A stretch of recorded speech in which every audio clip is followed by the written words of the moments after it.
France நாட்டின் உயர் அதிபரை நீங்கள் சந்தித்து அளவலாவியது எங்களுக்கெல்லாம் எங்கள் தமிழர் லுக்காக இருக்கு ஊரில் சொல்ல மொட்டா இருக்கிறீங்கன்னு வாங்க இதில் ஒரு கருப்பு மாலையான்னு போட்டிருக்கிறீங்க அதுக்கு தொட்டு பார்க்கலாமா? ஓகே. அதனுடைய ஒரு சந்தர்ப்பத்தில் எனக்கு உற்சாகம் உத்வேகம் தந்து கொண்டிருந்தவன் எனக்கு பின்னாலே இருந்து தள்ளி கொண்டிருந்தவன் ஒரு நேரத்தில் சொல்லிட்டா இந்த டிக்டாக்கையும் யூடியூப்பையும் விடுங்க ஒரு காதலிக்க தேவையில்லை அதுக்கான சரியான ஃப்ரீடம் தந்தாலே அதை விட உங்களுக்கு இந்த இதில் ஒன்றுமே. இப்போ இலங்கைக்கு போகிறேன் வாரக்கிழமை சொல்லப்படான்னு சொன்னவன் வேதம் சொல்லி போட்டேன். சரி இலங்கைக்கு போகிறேன் எப்போ போகிறோன்னு தேதி அறிவிக்கப்படான்னு சொன்னவன் நான் சொன்ன உங்களுக்கு தெரியும். சில கட்டுப்பாடுகள் விதிக்கப்பட்டிருக்கு. ஓகே. எப்படி என்று சொன்னால் நம்மள இன்டர்வியூ எடுக்கக்கூடாண்டா அது கணக்கை கரைக்கப்படாது கணக்கு எதனப்படாதுன்னு சொல்லி மற்றது இந்த யூடியூப் டிக்டாக் அதுவும் டிக்டாக்கில் வந்தாப்புறாது எனக்கு நிறைய அழைப்புகள் நிறைய மெசேஜ்கள் எல்லாம் வருது. இது எல்லாம் எடுத்து நான் அவர்கிட்ட காட்டுறேன். டிக்டாக்கை திறந்தோம்னா 99% இது மட்டும்தான் என்ன இது மட்டும்தான் பொம்பளை வெற்றிமாறன் இந்த படத்துக்கு பிறகு இந்த படத்தில் தான் அந்த பெரிய வார்த்தையை கேள்விப்பட்டேன். அதில் 12 பேர்கிட்ட ஐஃபோன் இருக்கு 4K குவாலிட்டியோட வீடியோ இருக்கக்கூடிய ஐஃபோன் அந்த 12 பேர்கிட்ட இருக்கு. இருந்தாலும் அவர்கள் பயிற்றப்பட்ட ஆட்களாக இருக்கவே இல்லை வேணும். அதை நாங்கள் கற்றுக்கொள்ள வெளிநாடுகள் நிறைய பேர் இப்போ இந்த வருஷம் போன வருஷம் நிறைய படங்கள் வெளியில் வந்துவிட்டு தானே அப்படியான இதனால் நீங்கள் கொஞ்சம் தவிர்த்து விமர்சனம் செய்யலாமே. அதாவது வந்து கொஞ்சம் அவர்களுக்கு இதுதான் முதல் முறையாக ஒரு தமிழனே டாக்குமெண்ட்ரி டாக்குமெண்ட்ரிக்குள்ளே வர்றது மாதிரி இதுதான் முதல் தரம். இப்போ என்ன சொன்னேன் அவர் நான் இப்போ கூட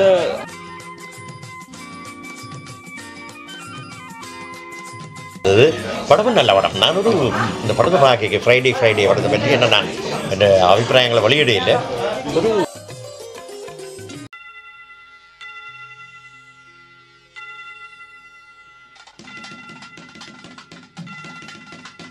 முடிவான இளைஞன் அழகான இளைஞன் ஒரு தலைமையரை குடும்பி வச்சுக்கொண்டு அந்த இடத்துல பார்த்து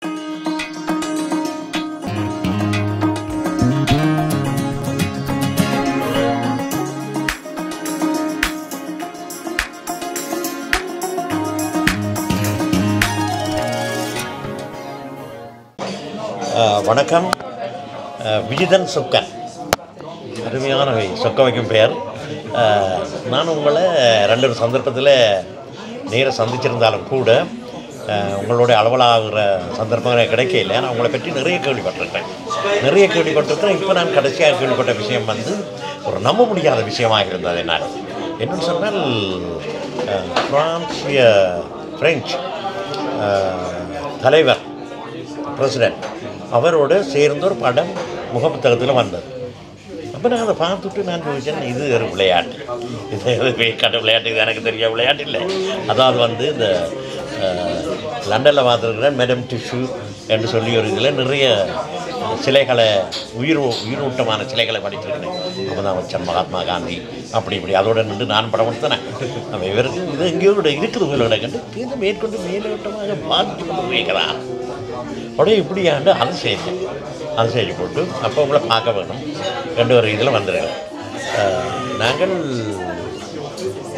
சரி உங்களுக்கு இந்த என்னத்துக்காக வண்டி இவரை சந்திச்சிருங்க அப்படியே போவோம். நாங்கள் என்னத்துக்காக வண்டி இவரை சந்திச்சிருக்கோம். இது ஒரு ஃப்ரெஞ்ச் ப்ராஜெக்ட் உண்டு, ஒரு டாக்குமெண்ட்ரி வந்து செஞ்சு 2 மாதமாக ஷூட் போய்கொண்டிருக்கு.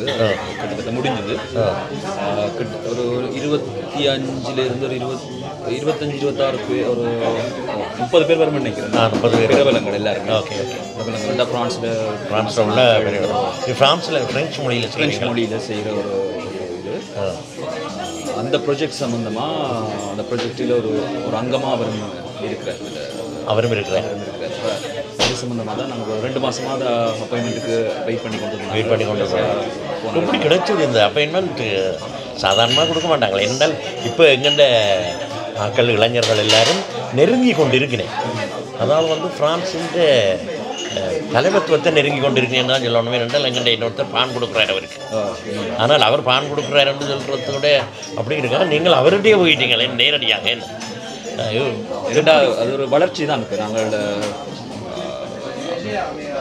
இங்கே வந்து கடும் உழைப்பு அது இதுன்னு சொல்லி நாங்கள் எங்களையே வளர்த்து கொள்றதால எங்களுக்கு வந்து அதுக்கான வழிகள் வந்து திறக்கப்படுது. முட்டிக்கொண்டே இருக்கிறோம். நாங்கள் முட்டிக்கொண்டே இருந்தோம்னா ஒரு நாளைக்கு எப்படியாவது ஒரு பாதை திறக்கத்தான் வழி. அப்படி திறக்கப்பட்ட வழிகள் தான் இதெல்லாம். அதுதான் இது.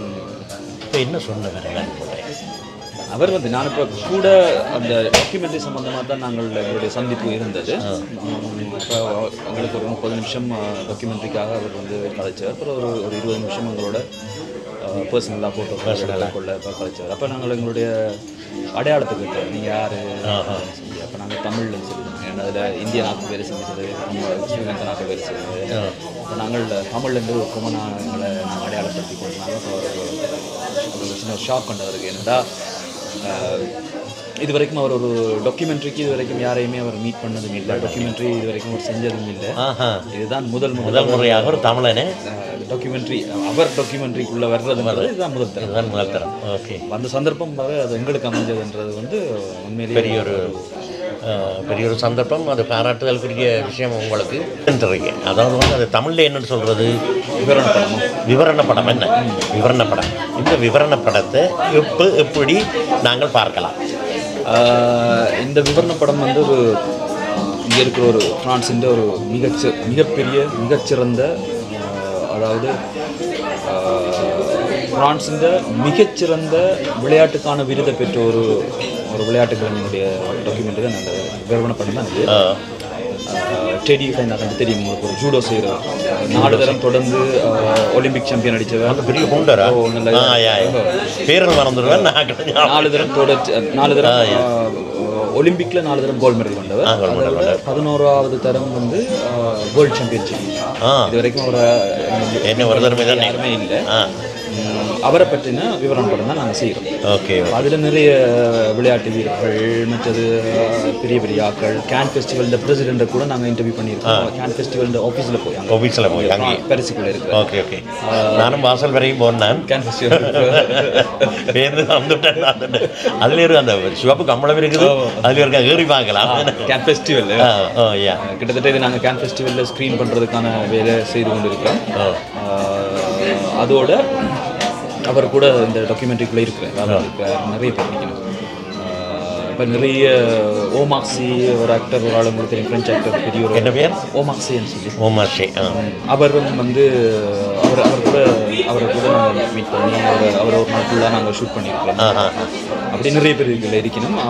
ஆக மேலே பிரசிடென்ட் அப்போ எப்படி பார்க்கலாம் நாங்கள் அந்த அது வந்து கூடுதலாக இது வந்து நாங்கள் ஓடிடி தளங்கள், ஏதாவது நெட்ஃப்ளிக்ஸ் தான் எங்களோட மெயின் டார்கெட்டாக இருக்குது. நெட்ஃப்ளிக்ஸில் தான் அதை கொடுக்குற மாதிரி இருக்கிறோம். ஆனால் வேறு இதோடையும் பதிச்சு கொண்டு இருக்கிறோம். ஓடிடி தளத்தில் வரும். அதை விட நாங்கள் ஃபேன் ஃபெஸ்டிவலில் ஒரு ஸ்பெஷல் ஸ்க்ரீனிங் போடுறதுக்கான முயற்சிகளை செய்து ஏன்னா இது உங்களுக்கு அது அந்த வாசல்கள் லைனிங் இதர்கிட்ட வந்தபடியால் நிறைய வாசல்களை திறக்கிறதுக்கான அந்த இது இருக்கும். என்ன ஓகே, அது ரொம்ப சந்தோஷம். உங்களை நான் இப்போ சந்தித்தது வந்து கிட்டத்தட்ட ஒரு 5-6 மாதம் இருக்கும் நினைக்கிறேன். நீங்கள் அந்த கலைஞர்கள் விழான்னு சொல்லி போயிருக்கோம். அதில் தான் அது பார்த்த ஒரு நல்ல வடிவான இளைஞன், அழகான இளைஞன், ஒரு தலைமையை குடும்பி வச்சுக்கொண்டு அந்த இடத்துல பார்த்து நான் முடிவு செய்தேன், நானும் வளர்க்கணும் சொன்னேன். ஆனால் நீங்கள் அதுக்கு முதலே முடியலாம் வளர்த்து? இல்லை இல்லை இல்லை, அதுக்கு முடி இப்படி இருந்தது. குடும்பி முடியறவங்களுக்கு ஆனால் பேருந்து நான் விட்டுறதுக்கு ஆயத்தமாக இருந்தது. ஒருத்தர் அதுக்கு காரணமாக இருந்தவர்கள். அவர்களுடைய அந்த அமைப்புகள், அந்த வெளிப்பாடுகள் வந்து பார்க்க ஒரு சந்தோஷமாக இருந்தது. இப்போ என்ன இந்த இதை விட்ட சொல்லி கணவர் கேட்டுருக்கிறேன். அதான் வந்து எங்கே இருந்து கேட்டுருக்கீங்கன்னு சொன்னால், எங்கள்கிட்ட சொந்தங்கள்கிட்ட இருந்து, எங்களுடைய உறவுகள் நெருங்கிற என்னோட பழகிற உறவுகள்கிட்ட இருந்து.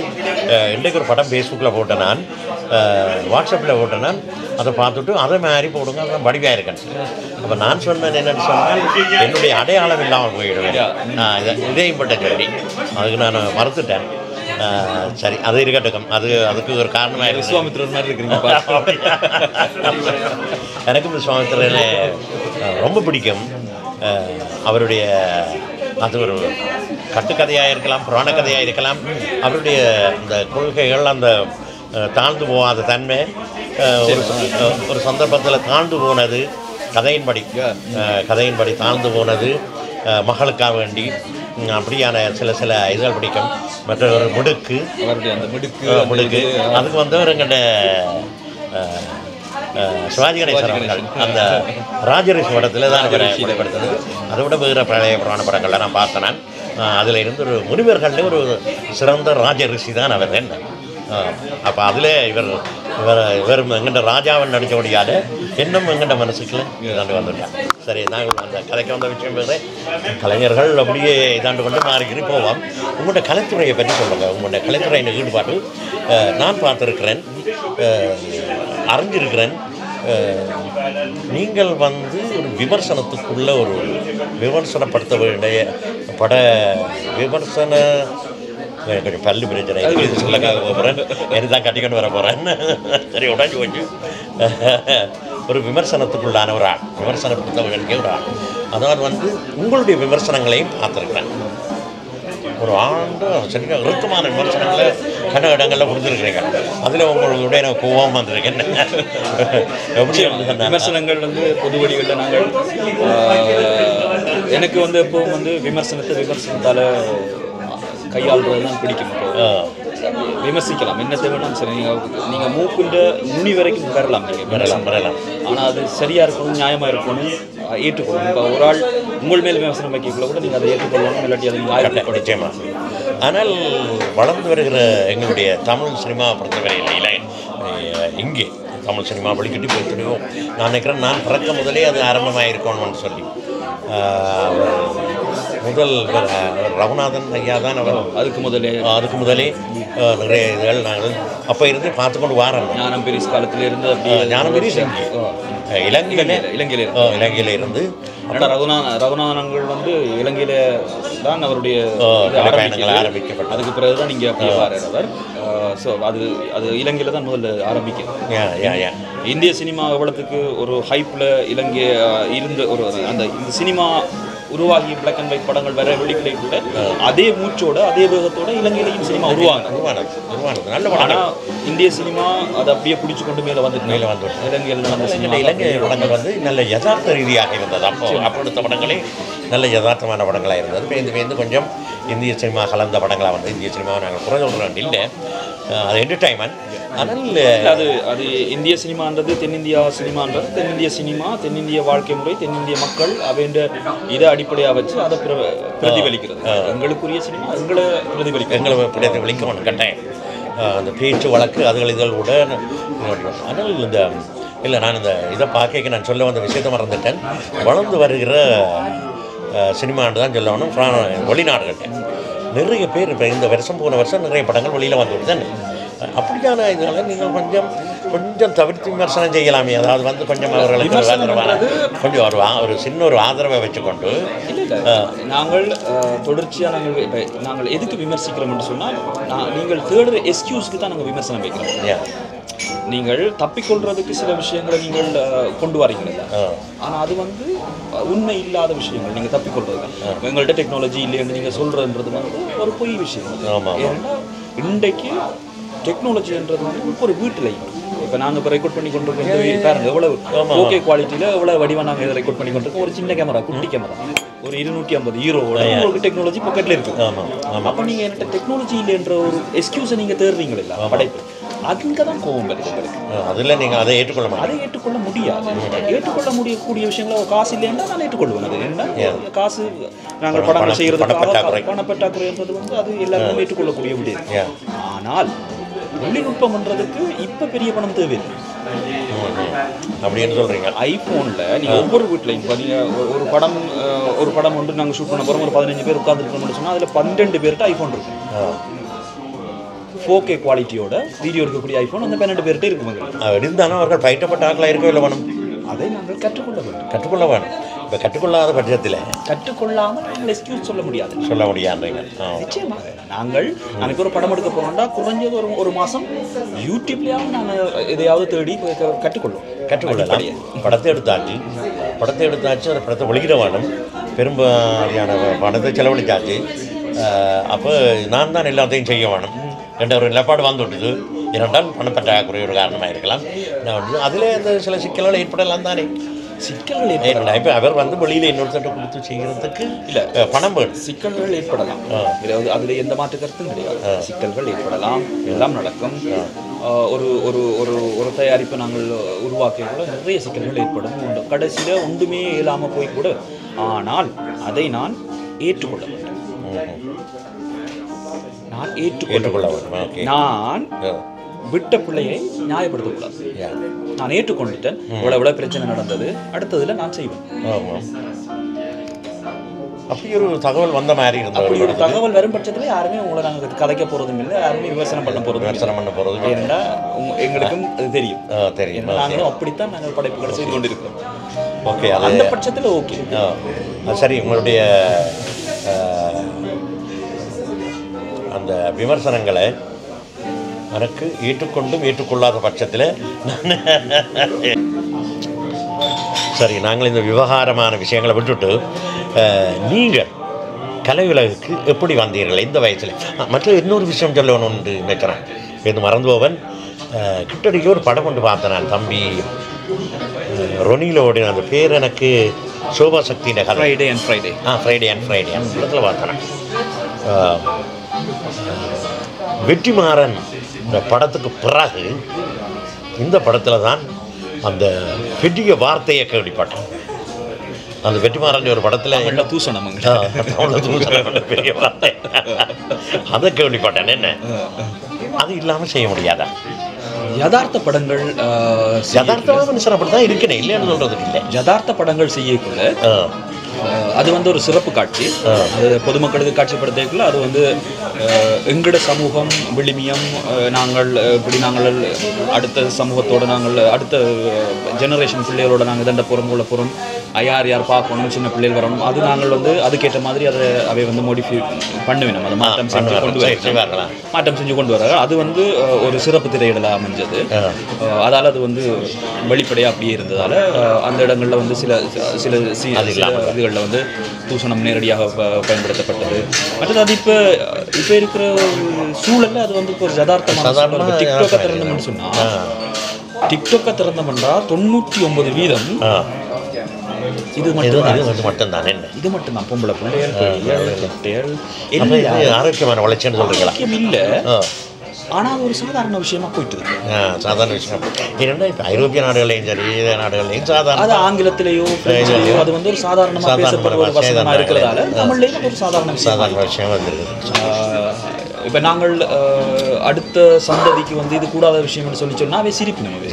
ஏன்னா அது சாதாரண விஷயம், சும்மா கதைப்பினமாவே கேளுங்க என்ன மாதிரி வளர்ச்சி அடைஞ்சிருக்கின்ற நாங்கள் வளர்ந்த சூழல், நாங்கள் வாழ்ந்த தேசம், அது வந்து எல்லாத்தையும் ஒரு நல்ல ஒரு ஒழுக்கமும் கட்டுப்பாடும் கட்டமைப்பும் அப்படி பாடப்புத்தகங்களே இருந்தது. அந்த ஒழுக்கம் பற்றிய பாடங்கள் இப்போ இல்லை. அந்த படத்தில் நான் பார்த்தேன், சரியான சின்ன பொடியனாக இருக்கிறீங்க நீங்கள். அது கிட்டத்தட்ட ஒரு 6 வருஷத்துக்கு முந்தைய எடுத்த படம், வேணும் முடியெல்லாம் ஷோட்டாக கட் பண்ணி என்ன நல்லா இருந்தது. படமும் நல்ல படம். நான் இந்த படத்தை பார்க்க ஃப்ரைடே படத்தை பற்றி என்ன நான் என் அபிப்பிராயங்களை வெளியிடையில் ஒரு ஃப்ரெஞ்சு படம் பார்த்த மாதிரி இருந்தது எனக்கு. எனக்கு வந்து பழக்கம் இருக்குது ஃப்ரெஞ்சு படங்கள், பாலிவுட் படங்கள் எல்லாம் ஒரு 15-20 வருஷத்துக்கு வந்து நான் பார்க்காத படங்கள் இல்லைன்னு சொல்லலாம். ஒரு கார்ட்டூன் எடுத்துக்கொண்டு அதுக்குள்ள தான் இதாக கிடக்கிறது. இப்போ என்னுடைய தொழில் சம்பந்தமாக இதுகள் சம்பந்தமாக விட்டுவிட்டேன். அந்த அதுகளில் கொஞ்சம் ஈடுபாடு புழங்காட்டாலும் முழங்கிக் கொள்கிற தன்மையை வளர்த்து அதுக்குள்ள ஈடுபடுறது. பாலிவுட் படங்களை விட ஃப்ரெஞ்சு படங்கள் நல்ல படங்கள், நல்ல படங்கள். பாலிவுட்டில் ஆக்ஷன் படங்கள் இன்னும் எங்களோட இந்திய படங்களை விட அது ஆக்ஷன் கூட என்ன நல்ல படங்கள், நல்ல கதைகள் உள்ள படங்கள். அந்த அப்படியான ஒரு கதை தான் இந்த இங்கே ஒரு பெரிய ப்ரொடக்ஷன், ஒரு பெரிய தயாரிப்பு நிறுவனம் மாதிரி ஒரு பெரிய தயாரிப்போடு செஞ்ச படம் தான் அது. கூடுதலாக ஃப்ரெஞ்சு ஆக்கள் தான் அதில் வேலை செஞ்சுருந்தவே. அதில் நாங்கள் ஒரு குறிப்பிட்ட 2-3 தமிழ் ஆக்கள் தான் டெக்னிக்கலாகவும் இதாக வேலை செஞ்சது. அதில் நடிச்சாக்கள் தமிழாக்கள் நிறைய பேர் இருக்கணும். கிட்டத்தட்ட அது ஒரு ஃப்ரெஞ்சு படம் மாதிரி தான் இருந்தது.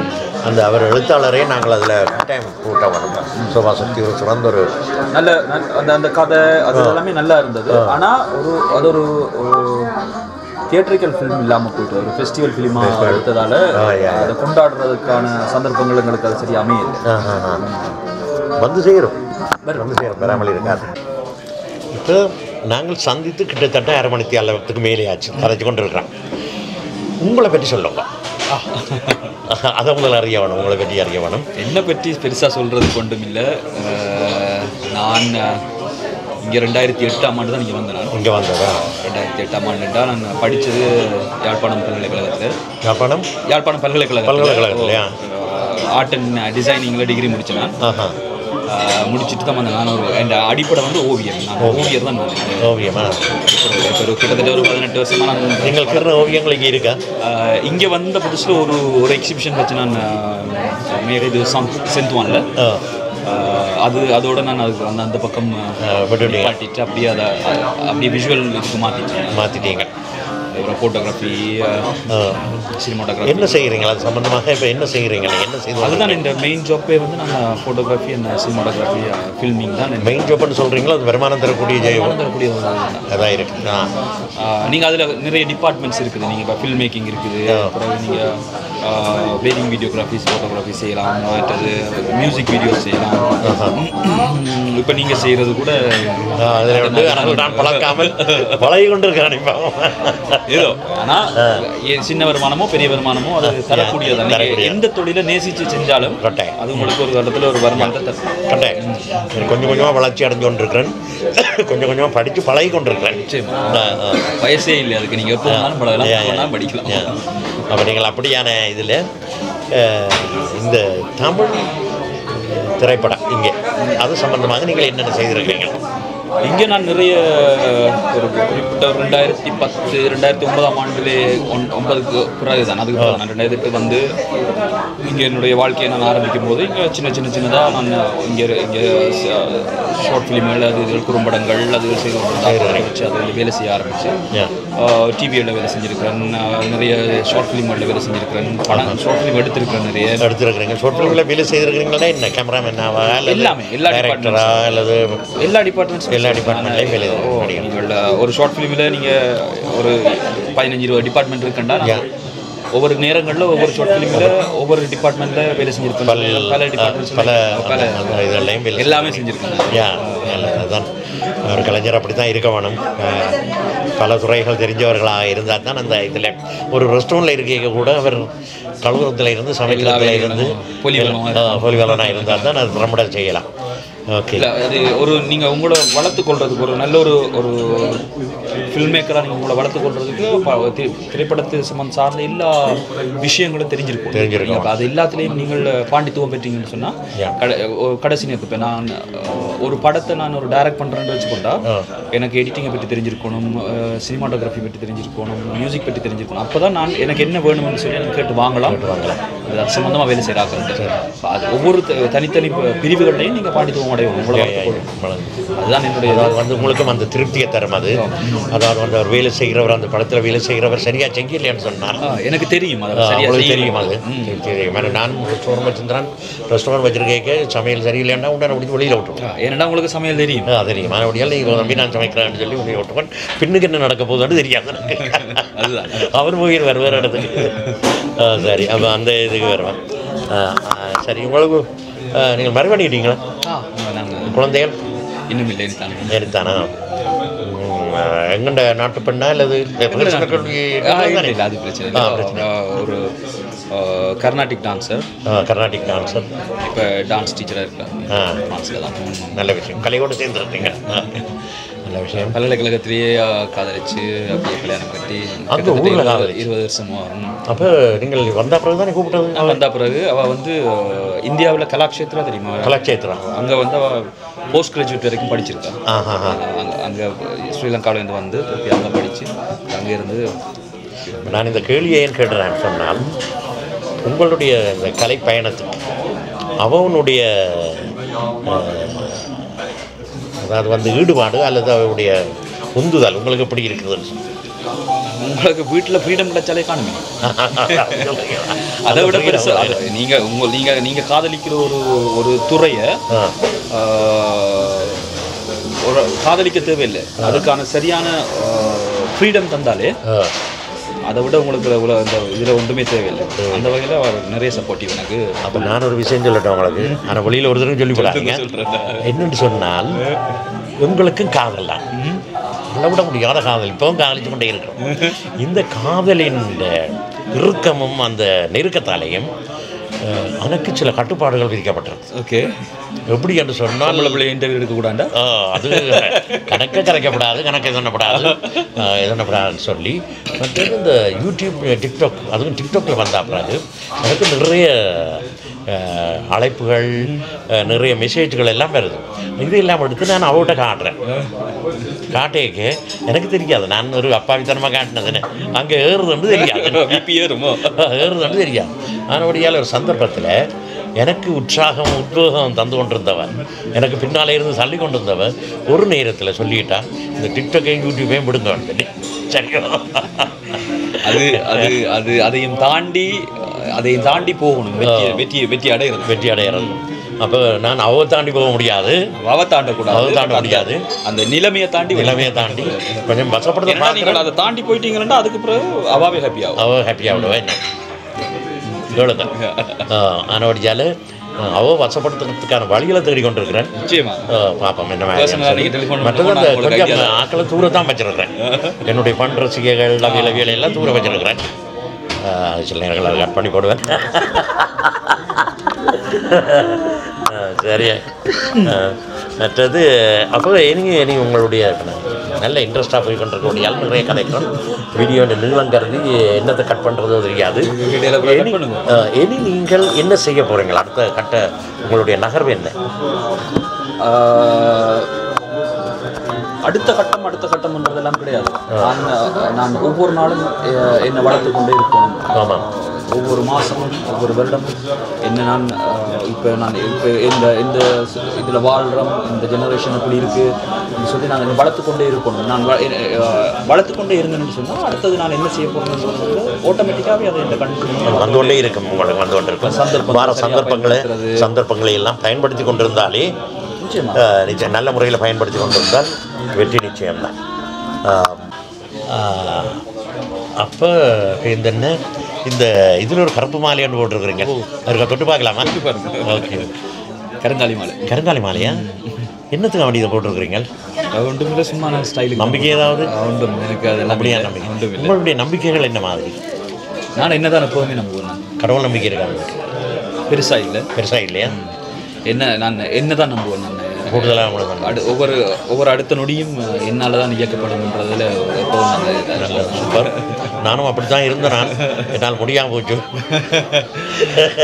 சில நேரங்கள் அது உங்களை தாண்டி, உங்களுடைய சக்தியை தாண்டி, உங்களுடைய இதை தாண்டி போயக்குள்ள நீங்கள் உங்களை ஆசுவாசப்படுத்துறதுக்காக நீங்கள் யாரையாவது ஏனென்றால் என்னை சார்ந்தவளை சந்தோஷப்படுத்துவதற்காகவும் என்னுடைய சமூகத்தின் சில விஷயங்களோடு நான் ஒத்து போகிறதுக்காக வேண்டியும் நான் அவர்களோடு ஒத்து போகிறேன் கொஞ்சம்.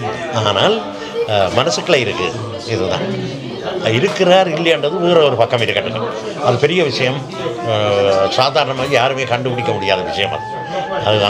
அதை பற்றி நாங்கள் தேடுதல் செய்ய தேவையில்லை. முன்னாலே இருக்கிற எனக்கு முன்னாலே ரத்தமும் சதயமாக இருக்கிற ஒரு மனிதனையே நல்ல அடையாளம் காண முடியாது.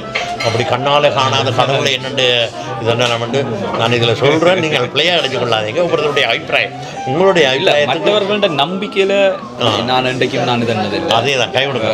அதே தான் என்னுடைய இதுவும். இப்போ என்னென்னு சொன்னால் அவர்களுடைய நம்பிக்கையை மதிக்கிறேன் நான். அது எப்போவுமே நான் கட்டாயம்.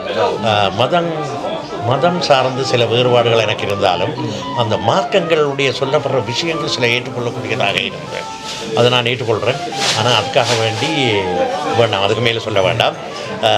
மார்க்கங்கள் எப்போவுமே மனிதர்களை நல்வழிப்படுத்துவதற்கும் சமூகத்தை நல்வழிப்படுத்துவதற்குமாக இருக்கும் பட்சத்தில் அதை நாங்கள் மதிக்கலாம், அதை நாங்கள் ஃபாலோ பண்ணலாம், கட்டாயம் எல்லாம் செய்யலாம். அதுவே எங்களை அந்த அறநெறிய தாண்டி இல்லாட்டி அது அமுக்கி வாழ வழி கிடைக்க கெட்டவர்களாக்குதுன்னு சொன்னால் தேவையில்லை. நாங்கள் அதுக்காக அதற்கு இணையாக இன்னொன்று நாங்கள் தேடுவோம்.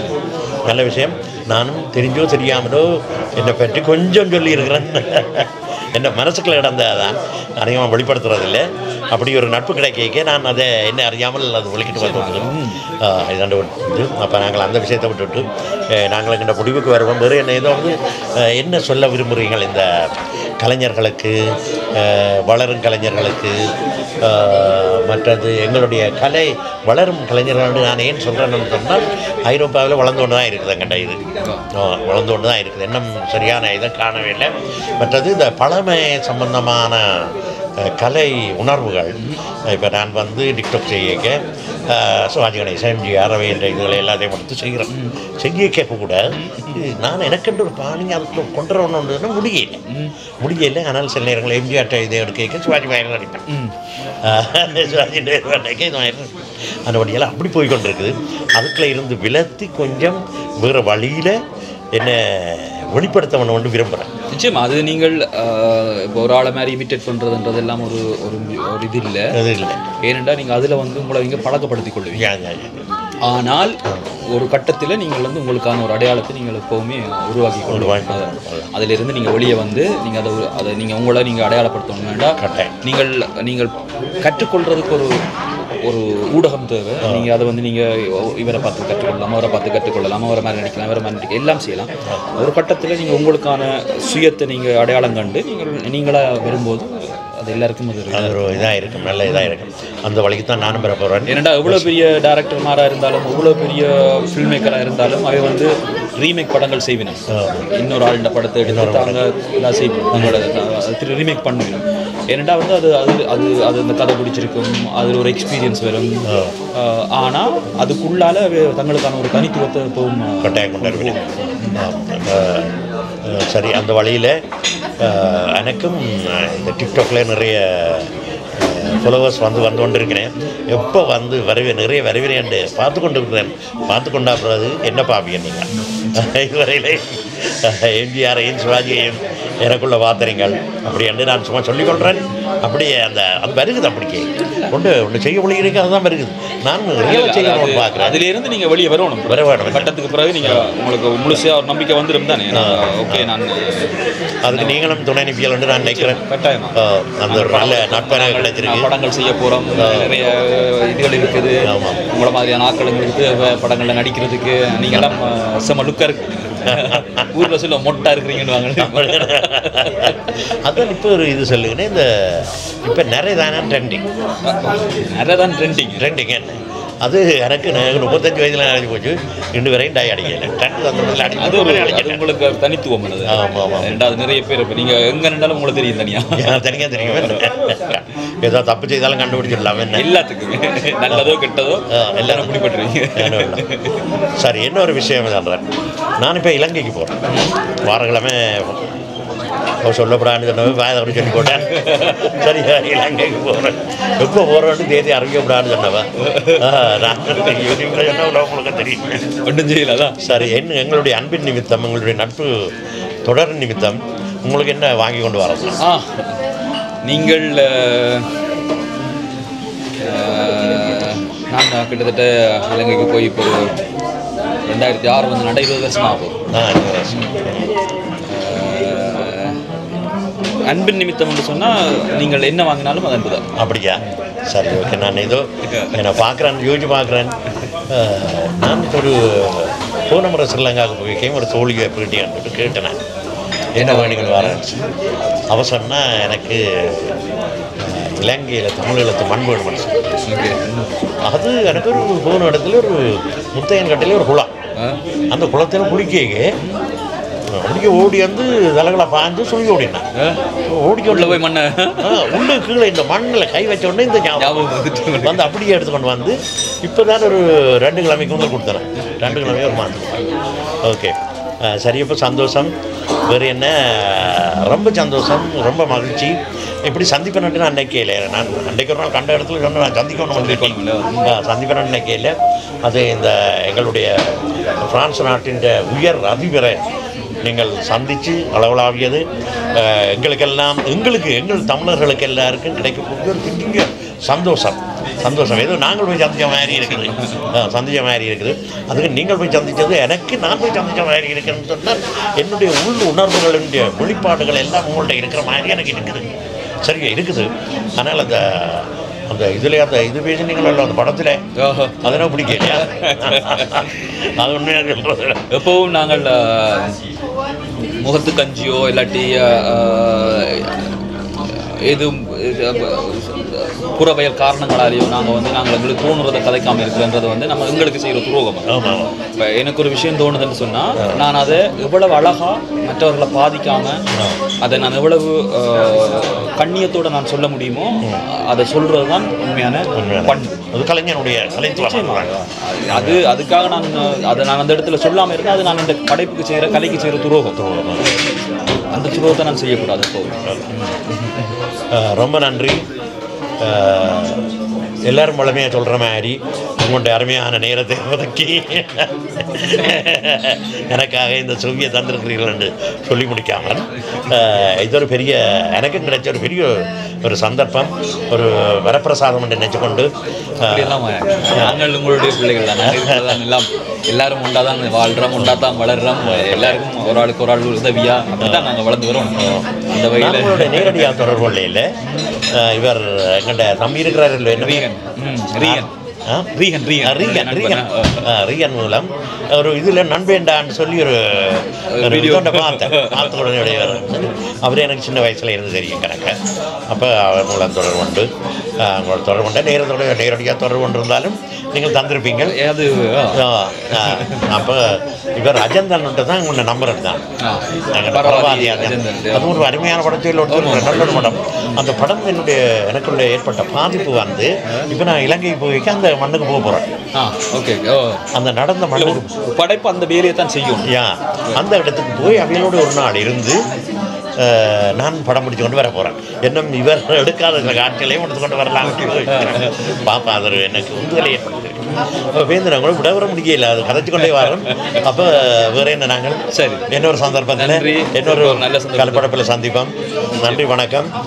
தமிழ்கிழவன் பார்க்குறேன். நீங்களும் நான் பார்க்குறேன். தொடர்ச்சியாக இல்லை, என்னுடைய நேர ப்ரொஜெக்ட்னால டிக்டாக்ல பார்க்குறேன். நான் டிக்டாக்ல சின்ன சின்ன வீடியோவாக இருக்கிறபடியா நான் பார்க்கலாம். யூடியூப்ல எங்கேயாவது இப்போ நான் கலந்து கொண்ட நிகழ்ச்சிகள் அப்படி இப்படின்னு சொன்னால் லைட்டாக தட்டு அப்போ எங்களுடைய தமிழ்கிழவன் ரசிகர்களுக்கு நீங்கள் என்ன சொல்ல விரும்புகிறீங்க? நிச்சயமாக எல்லாரையும் அப்ரிஷியேட் பண்ணுங்க. நம்மளோட தமிழ் கிழவன் ஐயா ஆள்தான் கிழவன், ஆனால் மனசவருக்கு இளைஞன். அவரையும் ஃபாலோ பண்ணுங்க, எல்லாரும் அப்ரிஷியேட் பண்ணுங்க ஆளை. நன்றி நன்றி நன்றி, மிக்க சந்தோஷம். மீண்டும் ஒரு காணொலியில் சந்திப்போம். நீங்கள் இந்த காணொலி பிடிச்சிருந்தால் லைக் பண்ணி ஷேர் பண்ணுங்க. இந்த உலக அரங்கில் பிரான்ஸில் முதல் ஒரு ஜனாதிபதியை சந்தித்த தமிழனுடைய காணொலியாக இதை வரப்போகுது. முதல் சந்தித்த தமிழன் மாத்திரமல்ல, ஒரு இந்த படத்துக்காக வேண்டி முதல் சந்தித்த ஒரு மனிதர் என்ற ரீதியில் அந்த காணொலியாக இதை வரப்போகுது. எல்லாருக்கும் எடுத்து பரவி செய்யுங்கோ என்று கேட்டுக்கொண்டு அடுத்த காணொலியில் சந்திக்கும் வரை லைக் பண்ணி ஷேர் பண்ணுங்க. மற்றது முதல் பார்க்குறதா இருந்தால் சப்ஸ்கிரைப் பண்ணுங்க. இதெல்லாம் பழமையாக நாங்கள் அடுக்கடுக்காக சொல்கிறோம், யூடியூப்பில் சொல்கிறோம். பஜனைகள் என்ன சப்ஸ்கிரைப் பண்ணி போட்டு பாருங்க. அந்த பெல் பட்டன் ஒன்று இருக்குது, அதுக்கு நீங்கள் அமர்த்தி உங்களுக்கு அந்த நோட்டிஃபிகேஷன் எல்லாம் வாரத்துக்கு ஒரு இதாக செய்யுங்க. எனக்கு கணக்கை கரைச்சால் இதில் முடிவில் எனக்கு வார்த்தைகள் தடக்கம். மீண்டும் அடுத்த காணொலியில் சந்திப்போம். நன்றி, வணக்கம்.